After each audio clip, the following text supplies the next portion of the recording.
अजित पवारांसह त्यांच्या नेत्यांच्या विधानांवर दमदाटीचा आरोप होतोय। धनंजय मुंडेंनी गावातून मतं न मिळाल्यास थेट सरपंचांनाच इशारा दिलाय। आमदार दत्ता भरणेंनी दिलेली शिवीगाळ वादत असताना आता अजित पवारांनीही निलेश लंकेंना इशारा दिलाय। पाहूया हा रिपोर्ट। कंड जिरवायचा कंड असा कंड जिरवी नाला का तुला कोण सांगणार, तुला घंटा कोण विचारणार आहे, तुला कोण, तुला कोण येणार नाही 12 मध्ये कोण येणार नाही, नालाय का माझ्याशिवाय कोण नाही। जे जे माझ्या नादी लागले त्याचा पुरता बंदोबस्त केलेला महाराष्ट्राने बघितलेला आहे। तुम्ही जर म्हणलात की लोक ऐकतच नाही तर त्या लोकांना कसं ऐकायला लावायचं असं वाटतं का आम्ही एवढे येडे आम्हाला काही कळत नाही। अरे तू तर किस झाड की पत्ती है। कोण जिल्ह्याचा खासदार होणार याच्यापेक्षा तुमचं गावातलं पुढारपण तुमच्याकडे राहणार का याच्यासाठी निवडणूक महत्वाची आहे। पण त्याच्याकरता महायुतीचं 7 तारखेला बटन घड्याळाचं दाबायचं। तुम्ही द्या आमच्याकडनं घ्या। पण लोकसभेत तुझ्या गावाची परिस्थिती आता होईल, आता माझं काही सरकार ऐकना। तुम्ही म्हणताय ना तसं, मग आम्ही तसं म्हणू। आणि मंत्री व्हायला निघाला। अरे पट्ट्या तू आमदारच कसा होतो ते बघतो, मंत्री होतो काय? याला अजित पवारने एकदा मनावर घेतलं तर मी म्हणणाऱ्यांना मी आमदार होऊन दिलं नाही। सत्ताधारी काही नेत्यांची विधानं बघितल्यावर ही लोकशाहीतली निवडणूक आहे की दमदाटीची असा प्रश्न पडतोय।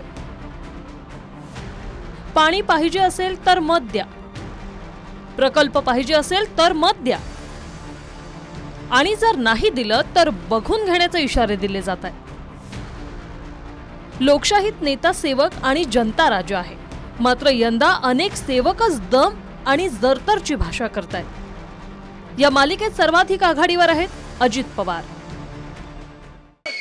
तू धमक्या देऊन माझ्या कार्यकर्त्यांना त्रास दिला आणि मी जर तुझ्या मागे लागलो तर तुझा आमच्या ग्रामीण भागात म्हणतात कंड जिरवायचा कंड असा कंड जिरवी।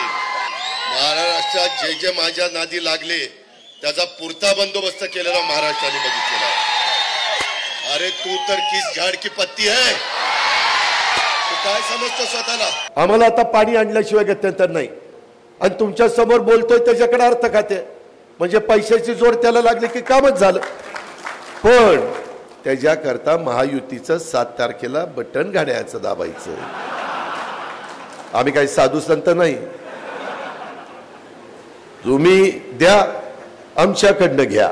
संदीप गुजर, ते एस.एन. जगताप, ते सतीश बाबा खोमणे, काटे वकील, हे सगळे जण जसं तिकडच्या बाजूने काम त्या ठिकाणी करतात, पण पुढं कधीतरी त्यांना अजित पवारची गरज लागेल तेव्हा सांगतो कस काय अजित पवार तेव्हा काय सोडणार नाही। यानंतर गावात मीच मायबाप आहे असं म्हणत अजित पवारांचे आमदार दत्ता भरणेंनी दिलेली शिवीगाळ वादात राहिली। नाला का तुला कोण सांगणार, तुला घंटा कोण विचारणार आहे, तुला माझ्याशी गाठ ही जखमध्ये प्रत्येकाचा हातात गुतेल। तू कोण नाला का येणार मतदानापुरतं गोड बोलणार, 40 लोकांना नोकरी द्या आमिष दाखवणार, बेकारी केली अख्खा गाव मामा जिल्हा मागाय जिल्हा एवढं सगळं सानंतर कोण येणार तुझा का कामधंदा बंद करायला ही करायला मार खातील तुला सांग। तुला कोण तुझा कोण येणार 12 मध्ये कोण येणार नाही, नालाय का माझ्याशिवाय कोण नाही। तिकडे बीडमध्ये जे लोक आता ऐकत नसतील त्यांचं सत्तेत आल्यानंतर आम्हीही ऐकणार नाही असं म्हणून निधी कसा मिळणार म्हणून दम देत आहेत। कोण जिल्ह्याचा खासदार होणार याच्यापेक्षा तुमचं गावातलं पुढारपण तुमच्याकडे राहणार का याच्यासाठी निवडणूक महत्वाची आहे। ही निवडणूक आता तुमचं गावातलं नेतृत्व राहू द्यायचं का संपवायचं याच्यासाठी महत्वाची, म्हणून हात जोडून कळकळीची विनंती आहे। तुम्ही जर चुकलात पहिल्यांदा शिक्षा तुम्हाला आहे। तुम्ही जर म्हणलात की लोक ऐकतच नाही तर त्या लोकांना कसं ऐकायला लावायचं असं वाटतं का आम्ही एवढे येडे आम्हाला काही कळत नाही। मी आहेच ना पालकमंत्री, पुन्हा जून मध्ये डीपीडीसी आहे, 25-15 आहे,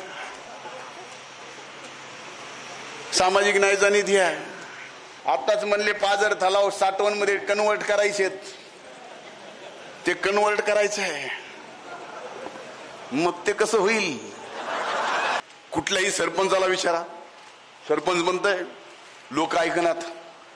तुझ्या निवडणुकीत ऐकलं?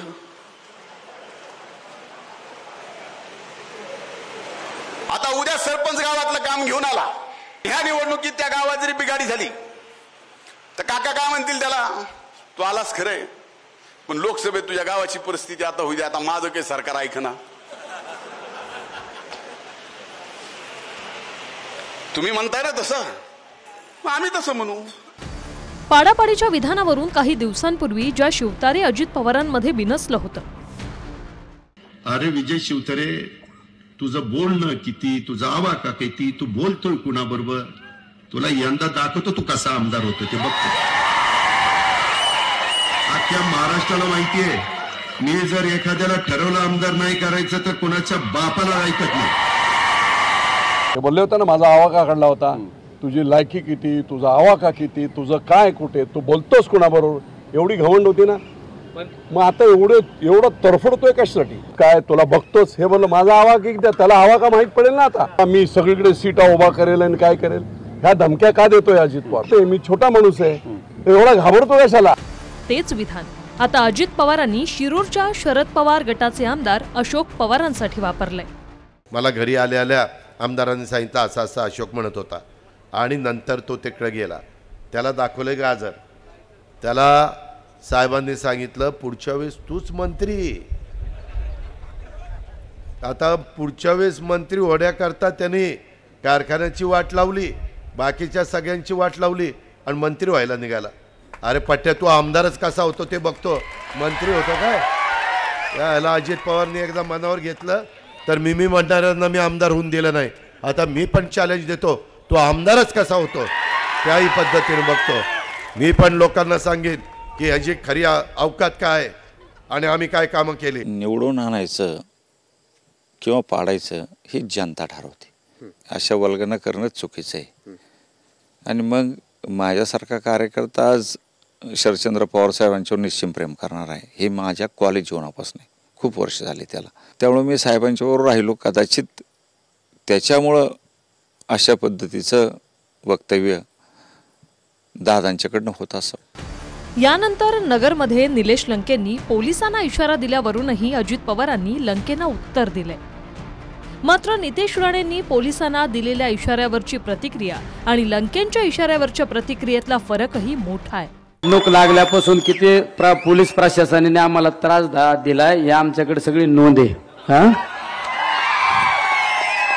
आम्ही एखाद्या कार्यकर्त्याच्या हॉटेलवर बसलो तरी दुसऱ्या दिवशी रेड करता. आमच्या बरोबर कार्यकर्ता फिरला तर त्याला धमकावण्याचा प्रयत्न केला जातो. निलेश लंकेंच्या मागे फिरलं तर बघा गुन्हे दाखल करू, खोटे नाटे, सगळा हिसाब करू 13 तारखेनंतर. आता 10 मिनिटापूर्वी आपले कार्यकर्ते येस ग्रँडवर ते मीडियाचे लोक तिथे राहत होते, तिथे वकील मंडळी होते, आता रूम मध्ये राहत होते. त्यांच्याकडे काहीतरी 50 का 60 हजार रुपये सापडले, कोणाकडे असतात ना. लगेच पोलीस यंत्रणेने आपले कार्यकर्ते 6 वाजल्यापासून जेलमध्ये आत नेऊन बसवलेत. काय हे डिपार्टमेंटचं कोणी असेल त्या पीआयला निरोप द्या म्हणा, तुमचा बाप येतोय 10 मिनिटात. तिथे पोलीस अधिकाऱ्यांना मी तुमचा बाप येतोय अशा प्रकारच्या धमक्या. अरे निलेश बेटा, तू ज्या शाळेमध्ये शिकतोय त्या शाळेचा हेडमास्तर अजित पवार सगळ्या अधिकाऱ्यांची बैठक घेणार आहे आणि त्यांना सांगणार आताचा तो आमदार पण नाहीये. तुम्ही जसं कॉमन मॅन आहे तशा पद्धतीनं तो कॉमन मॅन आहे. येणाऱ्या लोकसभेच्या निवडणुकीच्या निमित्तानं ह्या निलेशचा बंदोबस्त करायचा म्हणजे करायचा. Bureau report, TV9 Marathi.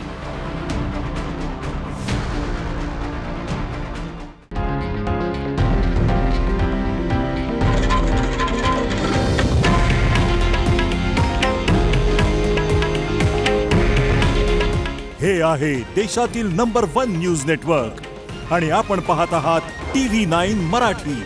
काळजी तुमची, हित महाराष्ट्राचं.